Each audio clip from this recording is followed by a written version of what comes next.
Pinot Noir that happens to be a bit oxidized.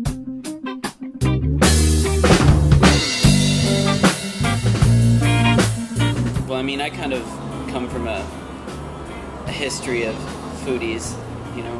My grandfather invented Doritos, tortilla chips, Arch West. And then my father got into the bottled water industry. So when it came time for me to decide what it was I wanted to do in life, I looked towards, of course, food and beverage, but lean a little bit toward the sustainable. I have an identical twin brother, Chris. He and I both have entered the food and beverage world. I kind of had a roundabout way where I got into it, being that when I was 16 years old, you know, Chris, I'd convinced to come wrestle with me in high school, and he had convinced me to come cook with him, and we both got exponentially better when we started working together. And it was at a place called the Flying Pig Cafe in Westchester County, New York, that I experienced what was my first family meal.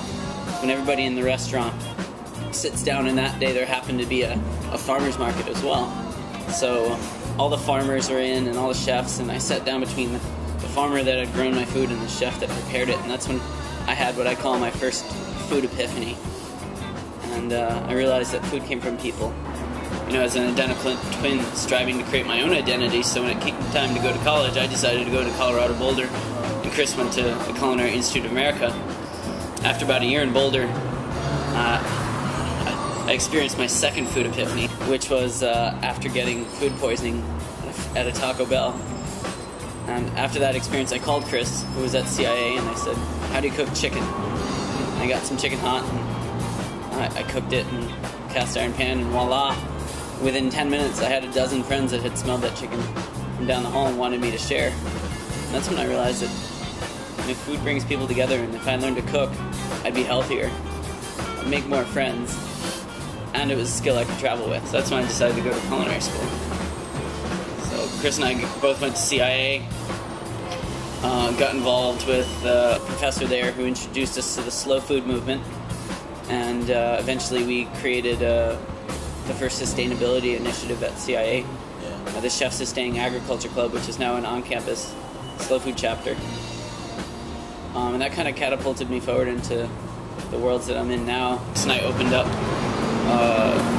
founded a group called the Edible Education Project.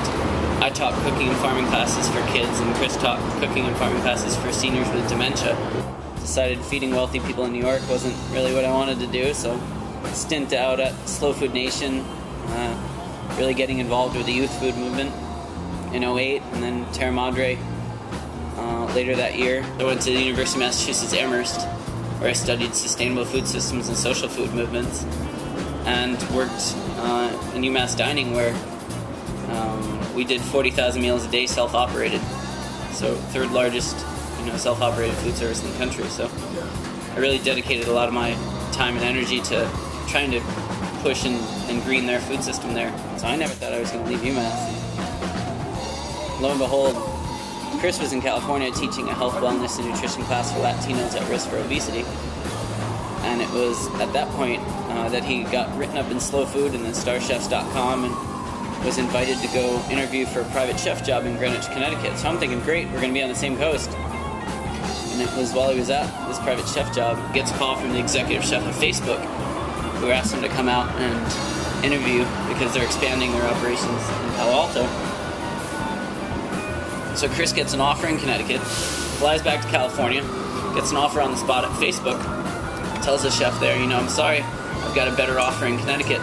If only I had an identical twin that could cook, I could take both jobs. Which is about the time I got a phone call, and chef brought me out, and lo and behold, I cooked for him. They offered me a job on the spot, and I said, hell, Facebook's got to be the most innovative company in the world right now. Let me give it a shot. So Chris moved east, and I moved west. Spent 9 months opening Cafe 6 at Facebook headquarters, and then got the entrepreneurial bug myself. And ended up co-founding a company called Grubly. It's a two-sided marketplace, a peer-to-peer platform that enables people to produce and attend underground social dining clubs in their own homes, thus turning their homes into restaurants. And that's where I really started to learn and fall in love with the idea of the sharing economy, collaborative consumption, this idea that having access to something is actually more important than actually having ownership of it, and more importantly, using food as a catalyst to build community.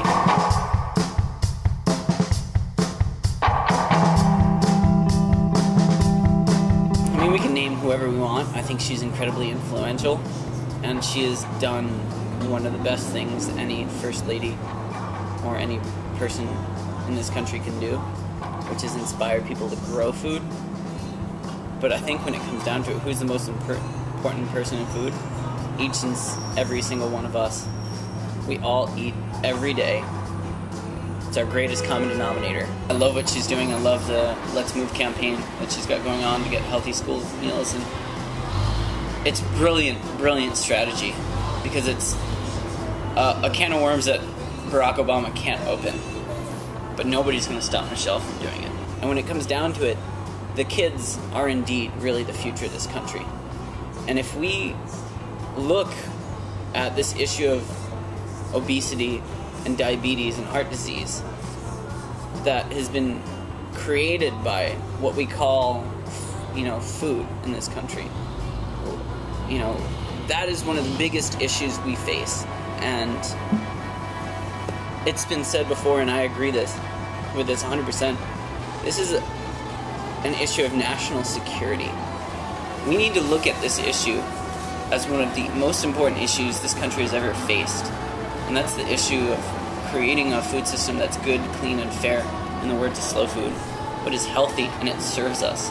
Right now, the policies that our politicians have created are serving corporations, which are making profits and then feeding back into those campaigns of those politicians. That's what some call the corporatocracy in this country. It's wrong. That's not democracy. It's not serving us. If we begin to solve the problems in our food system, we begin to solve the problems in our healthcare, in our local economies, in our environment, all while creating community. It's simple. I know it's the right thing to do, and that's why I'm doing it. We need to do it. It's long overdue, and there's a major challenges ahead in some of these corporations out there like Monsanto. They're really evil when it comes down to it, and they're influencing our politics, and they're stealing our democracy, and they're stealing our right to biodiversity. And if there's anything worth fighting for, it's preserving biodiversity, because ultimately that's going to be in our best interest and our kids' best interest. So I know that the work that I'm doing and that all of my friends out there are doing is because we need it so badly, and it's the right thing to do.